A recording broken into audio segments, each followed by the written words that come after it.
Hey everyone, happy Thursday. If you are looking forward to the weekend, one more work day.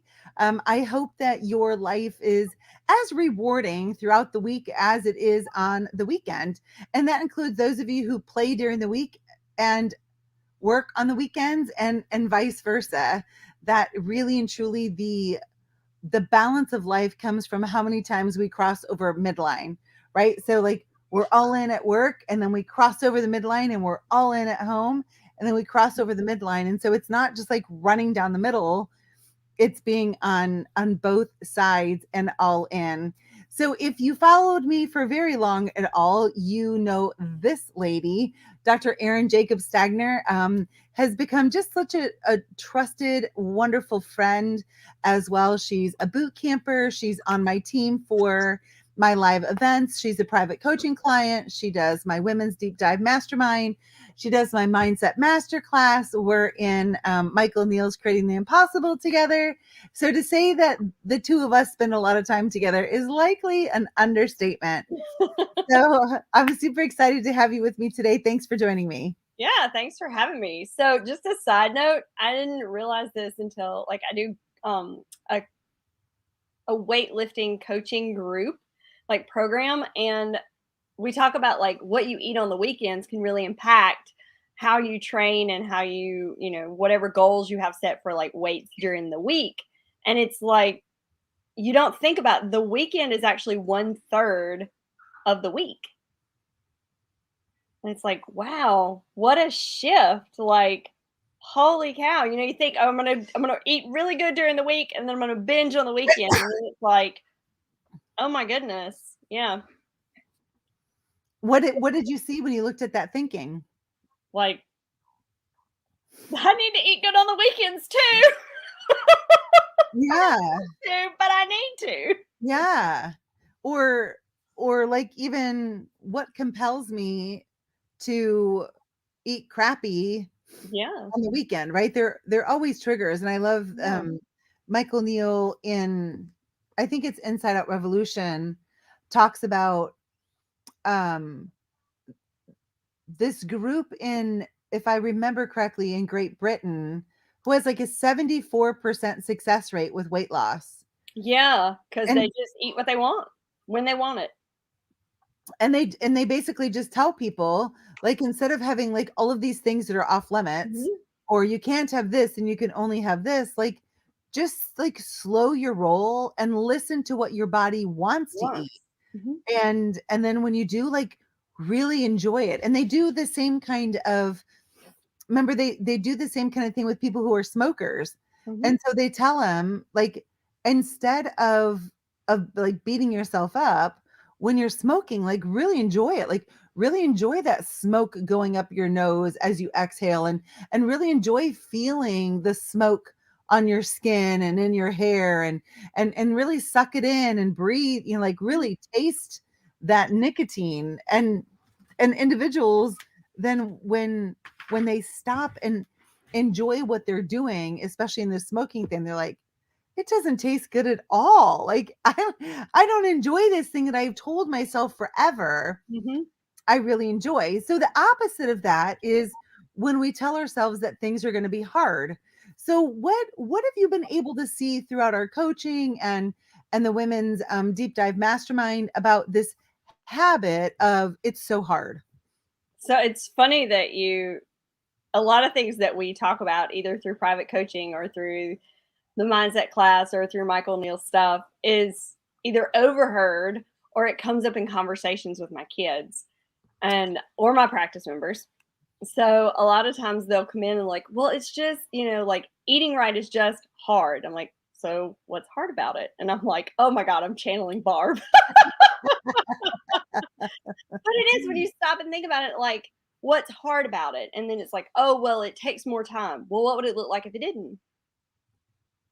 Like, it's just shifting your thoughts about it.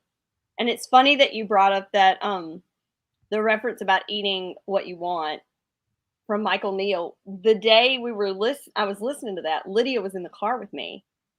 And then we were later on in the week, she goes, so I think I'm gonna have another cookie. And I'm like, Really? She goes, well, Michael Neal said that if we just eat what we want when we want, we'd be fine. And I'm like, And don't pull think out of that's context. quite how it works. That's awesome. I love that you've always just had the stuff that you're working on to change your life. You've had it playing for your kids to Mhm. hear, that you carry those conversations into your practice, which then, I mean, we can look at your practice metrics and follow your metrics to your own personal growth, Oh, right? for As sure. you have insights, as you discuss with your practice members what's lighting you up, you become lit and they become lit. Mhm. So let's talk about, like, what about this idea of it's just so hard to keep growing my practice? I guess it depends on what your definition of growth is. Like, is it always money? Is it always new practice members? Is it deeper relationships with your practice members? Is it more in your community? Is it more referrals? Is it more interactions with different providers? Is it like we talk about, like covering your overhead? What is your definition of growth? And then is it really hard, or does it just require you to, like we talk about, get on the elevator and look above that? Think outside of your box. I was reminded the other day, there was a Facebook memory that came up, and I think it may have been Abby, I don't know. But one of the kids, it was like, I said something about think outside the box, and they said just smash the box. And I'm like, yeah, that's it. Like, Don't get back in it. don't. Like, why do we keep reverting back, like taking the elevator back down to the first floor, looking at all the stuff that we always look at and we see all the time? Like we talk about, okay, well, I don't have enough new practice members. I don't know how to ask for practice members. Like, Hmm. how do we get referrals? Like, okay, let's go back up in the elevator and let's look at that. Who are the practice members that you really love? Where do do you see their families? Why don't you see their families? Let's talk to them about that. Let's start Mhm. there. And then if you have a provider, like when you go to your provider, you go to your OBGYN, talk to them about Webster, talk to them about taking care of pregnant women. I mean, I'm always shocked at the number of people that come in and go, I didn't know you did this, like TMJ. I didn't know you worked on babies. I didn't know you did da da da da da da da da. And it's always like, I guess I dropped the ball. Like, why did I not think to talk to you about that? And and really, that's the difference between um making our practice about ourselves versus making it about the people that we're serving. Right? Hmm. If we make it about ourselves, then what do we typically say? Like, it's just so boring to say the same thing, right? Or I just talked about that last week. I know, but the first law of learning is repetition. Repetition. And so your practice members don't remember the conversation that you had with them last week about ear infections Mhm. or this thing or that thing. And that's why it's so important that, number one, in practice, we never squander the opportunity to have conversations that lead to connection to relationship, and relationship to commitment. So in our practices, like I love in the boot camp, we focus on whiteboard topics. Amen. So it directs the conversation. Like, our practice members can go anywhere and talk with people about the weather and about politics and about all of these things, but what about meaningful conversations? Mhm. They're probably not having them. And so when we take just those few minutes that we're with them, whether it's 5 minutes or 7 minutes, and we're really intentional about those conversations, then they will remember all of the things that we have shared with them over and over and over again about how Mhm. we can help. And then the beautiful thing is, then in that conversation, they're enrolled into a bigger purpose, because we all want to be a part of something bigger than ourselves. Absolutely. And so I want to go back for a second to this idea of hard. I think Um, everybody's life is hard in one way or another. It's just how do you handle it? How do you choose to look at it? Like, that makes the biggest difference, I think. Like, what's your perspective? well, and it really comes from, is life living you, or are you trying to live life? Yeah. right? Is it above, down, inside out, or are we trying to manufacture it and trying to live life versus letting us live it, Mhm. right? And what God has on offer and what we can do. And I really think again, what Michael Neal talks about living in the periods versus the comma frees us up, especially about this thing named hard, right? Like oftentimes I'll hear Doc saying, even this came up this morning, which just hard to have conversations with practice members because all they want to do is only get enough care based on what their insurance reimbursement is. And like they're just hard conversations, they're just stupid conversations. Well, if that's our come from, Yeah. then we're going to do everything to avoid that. And all that is saying is basically that I'm more important than my practice member. Mhm. Because when our practice member receives care beyond their insurance reimbursement, their life has an opportunity to transform and to remain on a healthy pattern to be their very best. Mhm. But we can say it's so hard, or it's so hard to hire people, like I've done it before and I'm just not good at it, so then I'm just not going to do it. What do you say to that? That's harder than hiring somebody. I've been there. It's a lot harder. Yeah.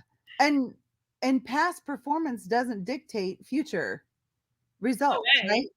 So we've all done a lot of things that at first didn't work out. It's kind of called life. Yeah. If I looked at my chiropractic career based on how stressed I got during the very first time I took national boards, oh my goodness, I never would have gone on. But it was just 1 minute. And my dad literally was like, if you don't do well on this, are they going to kick you out? Like, are Mm-mm. you done? I'm like, no. He's like, well, what if you just go and do your best? I'm like, well, that's an idea. I Yeah. could just like lower my thinking and go and do the very best that I possibly can, right? Well, I think it's cool that he didn't tell you to try to do your best. Just do your best. Just do your best. Yeah, so why do you bring that up? What's the difference between do your best and try your best? Yeah, because try leaves you that option to like not do your best. Oh, I'm gonna try it. Well, just do the best you can. It may not. It's the best you can right now. It doesn't mean it's the best you can ever. It's just the best you can right now. And trying, if I said to you, well, I'll try and be your friend, Either right? you are, or you aren't. And there's no middle ground. Yeah. Or your spouse says, I'll try and love you. Come again? Excuse me. Yeah. So what's on offer when I just will love you? What's on offer when I'm just going to show up as my best instead of trying? And I think it's another one of those habitual or irrational premises Mhm. in our personal thought matrix that we go along so fast that we don't slow our roll to really look at our thinking, and from our thinking the words that come out of our mouths become a prescription for our life. And words are powerful. They cast spells. Mhm. Words cast spells, like with our children. I told you you're a disappointment. I don't love you, or whatever. Those cast spells Mhm. versus I love you. I believe in you. You can do it. And I think too, like not lying. I love the story about Michael Neal's son starting to play baseball, and he goes to practice and he's no good at it. And how many Mhm. times has this happened with our own children? They Sure. come back and they're upset about something like that. And we tell them, oh, no, you're not. You're not good. And Michael Neal was like, you're right. You're terrible at it right now, but do you want to get good at it? And his son Mhm. was like, yes. All right, well, here's what we'll do. Let's go outside. I'll throw you the ball 50 times a day, and you throw me the ball 50 times a day. And then before long, we get better at it. And when we get better at something, we want to do it more often. So, any of you who are putting off doing something because right now you're like, I'm no good at it, welcome to the world. At one point, you couldn't even wipe your own butt. Like you couldn't even feed your own self. You couldn't walk, you couldn't speak. And guess what? Like you're doing it now, but you Mhm. weren't good. at one time, and that's okay. But if whatever is staring you in the face is necessary for you to fulfill your purpose, give yourself the space and the runway to get good at it. So, Erin, as we wrap this up, what's what's the biggest thing that you have learned as a boot camper that's had the consistent repeated impact on your success that just keeps getting bigger and bigger and bigger? I have to narrow it down to one thing. Or you can say your top ones. You know what? First, okay. So the first thing that came to mind, DSS, like the daily sheet. Every day you just mark it and you're like, holy cow, all my points today came from ROFs, or all my points today came from new practice members, or let's flip it over to the back and see how many thank you cards we wrote today. So, and the whole team does it. And it's so funny because they've taken the original and Emily knows what applies to her. She's marked everything else off and she copies her sheet. And then Brandy has her sheet and she's like, how many pregnant practice members do we have today? Because that's where all my points come from. Nice. So everybody knows what section or sections of the DSS they get their points from. And then they hand them in at the end of the day. And I think we might have missed like one day this year because we were just like covered up and everybody just got totally, wrapped up in taking care of people. And they got them to me the next morning. So it's like that tells you what works and what you don't work on that you probably could work on. I think it's like you talk about, it's rinse and repeat.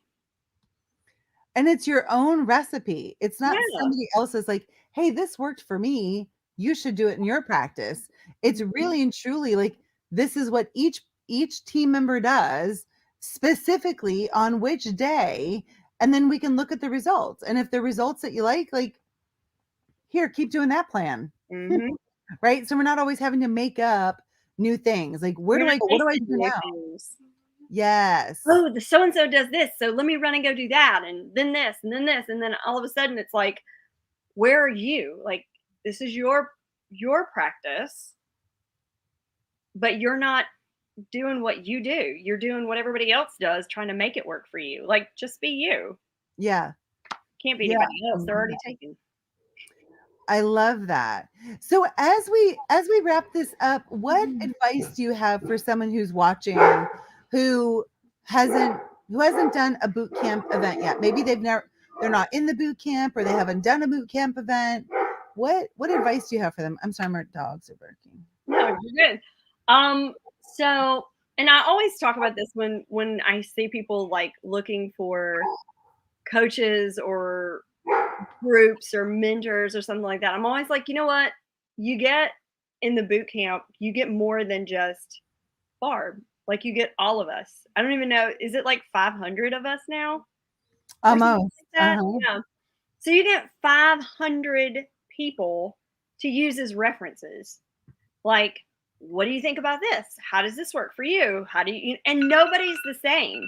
Like, everybody, there's some people that are just straight cash and some people that do insurance and some people that do both. And there's PI and work comp and babies and special needs. And it's all over, like, athlete stuff. It's all over the spectrum. It's like the best of all worlds right here. Yes. And then when you get us in person, it's just like a big, I know this is terrible, it's a big slumber party. Like, it's a bunch of college girlfriends who haven't seen each other in forever. And it's like, it's a lot of like high-pitched squealing and hugging and lots of fun and laughter and practical jokes. Yes. There's definitely lots of that. And so just to remind all of you, super excited to see you at our next live event, February 24th through the 26th at Sherman College of Chiropractic, and is our Peds Plus boot camp. It's everything you could imagine and more. Sure. There's 14.5 CEs. There's pregnancy and pediatrics and human trafficking and Monica Berger and money and leadership and pelvic floor. And there's a 60-day replay so that you can make sure Ooh, that you learn it all. There's a free pizza mixer at the boot camp house on the Wednesday before. There's VIP. There's an event for the Zeta sorority. There's an event for the Lambda sorority. Like, I'm coming to town and we're having a great time. So I can't wait to see you all. Erin, thank you so much for joining me today. yeah, And each one of you, if this is the start of your weekend, have a great weekend. For those who have another day of work, serve like it's your first day in practice. it's See awesome. ya. Thanks. Bye. Bye.